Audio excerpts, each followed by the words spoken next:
Good morning, everyone. It is a beautiful morning. It was even more amazing earlier. It's about 9:30 now, and I came out early this morning and it was just cold and crisp, and the sky, you could tell the mist was rising and the sky was getting just so blue. It was so beautiful. This is just a nice time of year, and we had some warmth, big time warmth for a few weeks there at the beginning of September. Now it's just really cooling off. Hopefully this nice fall weather is going to stay. Anyway, after I did the last video, we ended up getting a nice gentle rain. It rained for we woke up to the rain, and it was raining pretty good around 5 or whatever. I'm not sure what time it started, and it just rained steady for several hours, just soaking the ground. It just soaked in. It didn't just pour and run off. It just soaked in. Just a nice, gentle, steady rain for hours. And we're so thankful for that, because we have been so dry and everything was suffering. The grass had turned brown. The cows weren't getting enough. And we were starting to think that we were on the verge of feeding hay to the cows, and we might need to give them a couple bales while the pastures recover. And we've been feeding the goats a little bit of hay, but I've been watering the garden, trying to keep up with that, but I just couldn't. Like, you can see the flowers behind me everything has been suffering from this drought. And the grass, we couldn't really cut the grass. Everything was turning brown and crispy. So we're really thankful for this rain.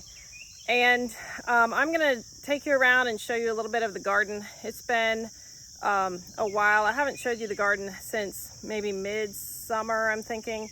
And so you didn't get to see the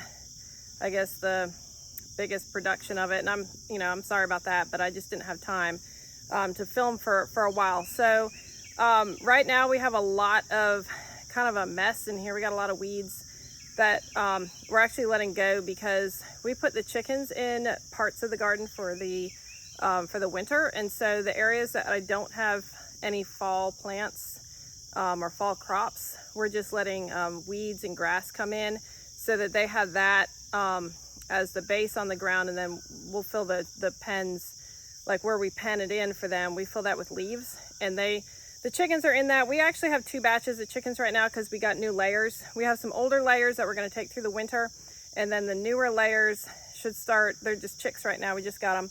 They'll start laying I think in March. So we'll have 2 separate areas of chickens in the garden over the winter. And then when the new layers start laying, we'll put them out on pasture, and we'll retire the old layers. So we've never had 2 sections that we have to get ready for the winter. So it's going to be a lot of leaf raking. We deep bed our garden areas where we put the chickens, because if we don't, the manure would be too concentrated.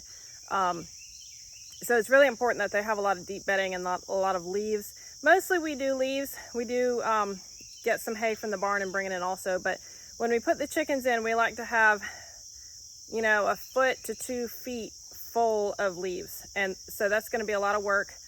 Not quite yet. We're not ready to put them in. We won't put them in until basically they need to come off pasture, because it's just that time of year. We need to give the pasture a rest. So right now we have areas where it's just all weeds, and it looks really bad. And that just goes against the grain for me, because I like stuff to be nice and clean and neat.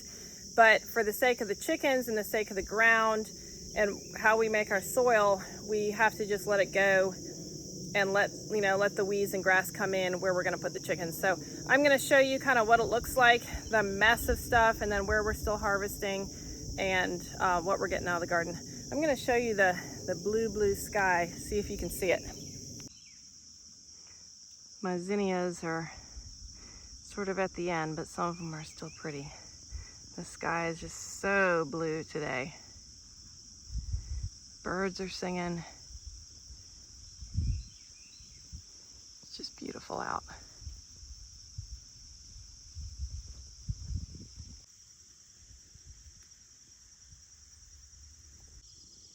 End of the growing season. The flowers are still blooming, but not really looking like they were. Morning glories have grown up on everything. which will all have to be pulled off and cleaned up. This is one of the areas where the chickens will go in.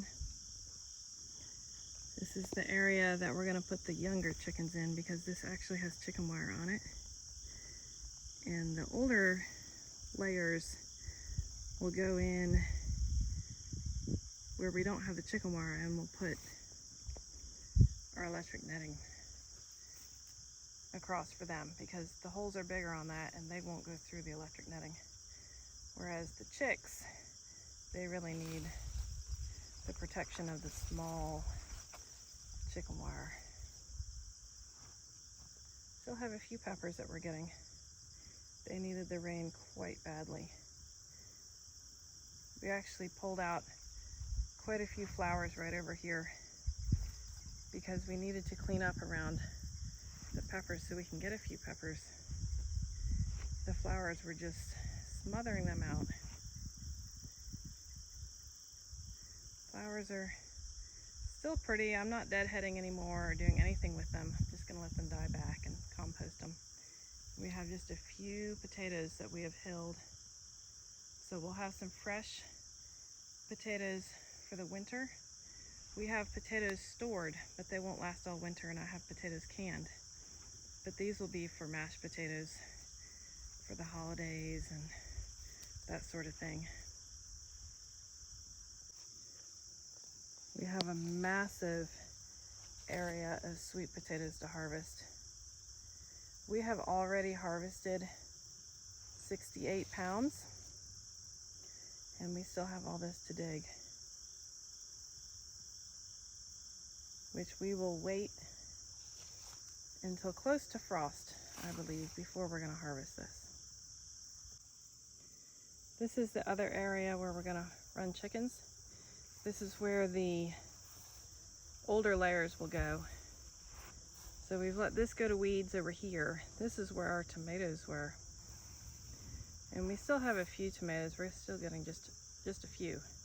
But we have everything planted in peas on both sides of these panels here. So we're keeping the weeds out close up to the pea plants, and then letting the weeds come in the paths, because really the more grass we have for the chickens to go on and the less bare ground, it's actually going to be better for them, which of course we're going to put leaves in, but it is better for them to have grass under the leaves. That hoop is where we grew our butternut squash. We also have peas on that right now. We have a lot of peas planted. The broccoli needs to be weeded again a little bit. We've got a lot of broccoli in. We've got broccoli here, and we've got broccoli in another section. Beyond the broccoli, we have just let go because we are making a huge area of compost and weeds for the chickens to go through. This is a huge compost pile we've been making all season long. It's got morning glories growing on it. It's actually kind of a pretty compost pile. There's flowers over there that are just about done. I'm not cleaning them up anymore, just letting them go. The chickens will absolutely love this pile to go through in this ground, and they'll turn it all into great soil for us. So this is the first area that we dug out the sweet potatoes. That's sweet potatoes over there. So right before the rain came, I spread all this smooth and I planted a whole bunch of lettuce. So we should have lots of lettuce coming up in here real soon.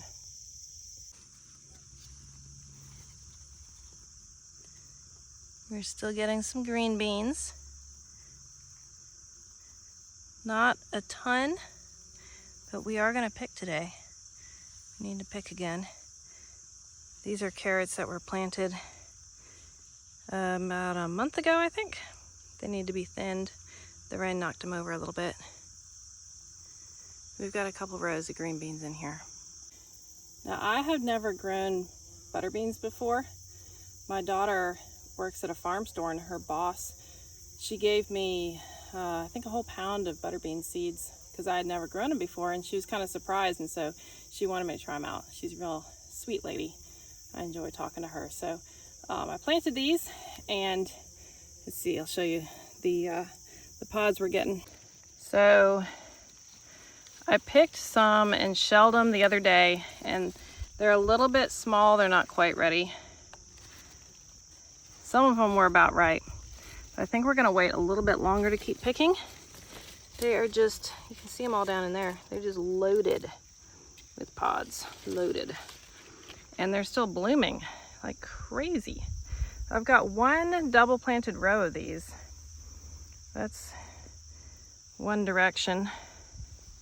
I'm about halfway down, and that's the other direction going towards the where the flowers are at the end. And you can see they're just still just loaded with blooms and pods. So they must really produce quite well. And like I said, I have not grown butter beans before. So if you have and you have any advice for me on them, you can share it in the comments, and that would be that'd be great. These are more carrot rows. I weeded and thinned 2 of these rows yesterday evening. I've got 2 more to do. I'm going to try to hit those today.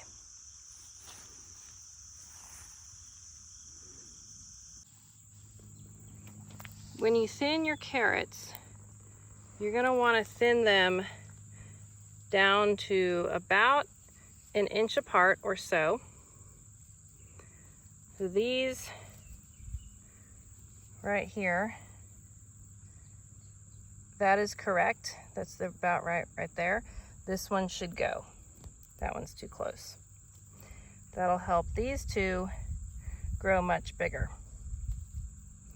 So if we come over here, even though I already thinned these, sometimes you can go back and find there are more. So we have 2 very close together. This is too close together. I'm choosing to keep this one.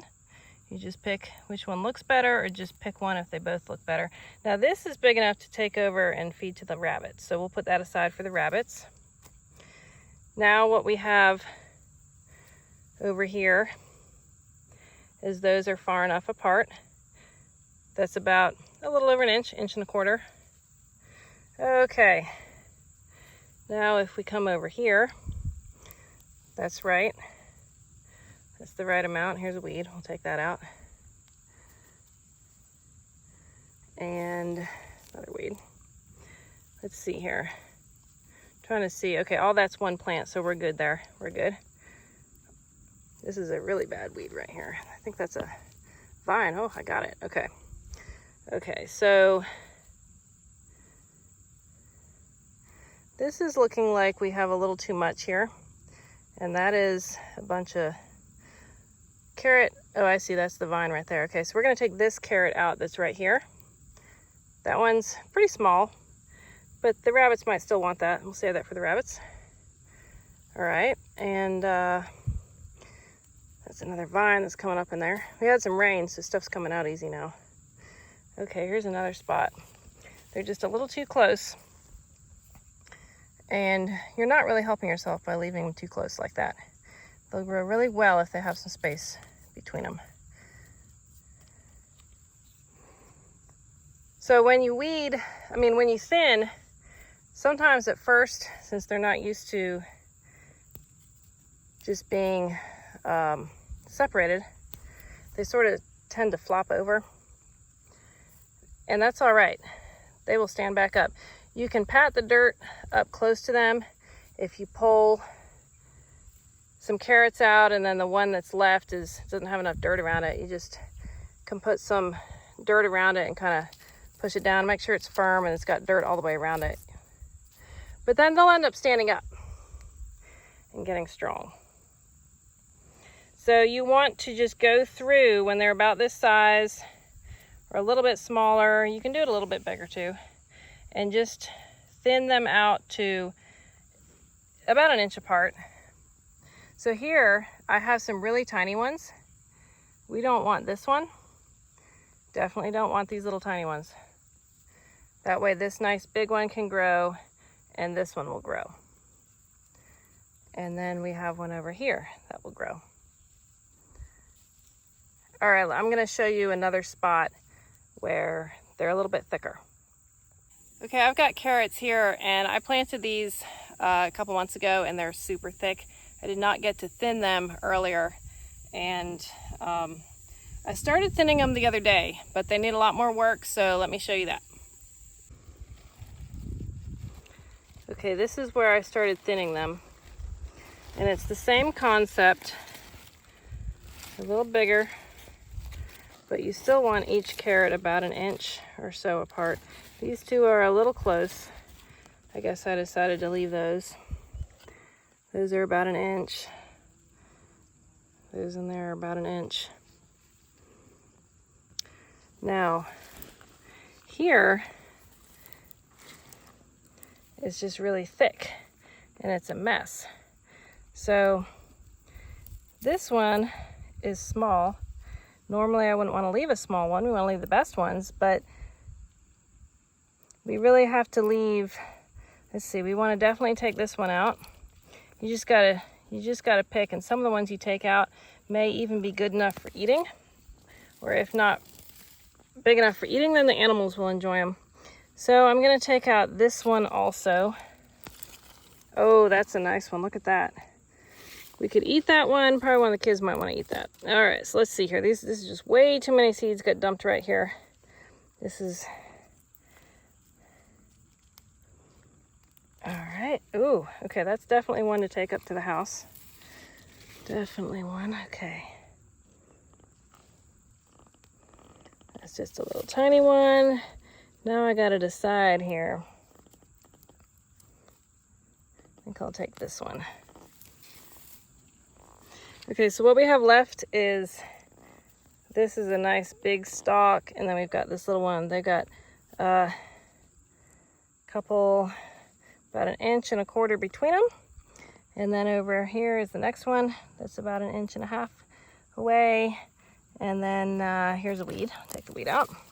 And then here is another one with a little small one next to it. Take that out. And there's a small one behind it.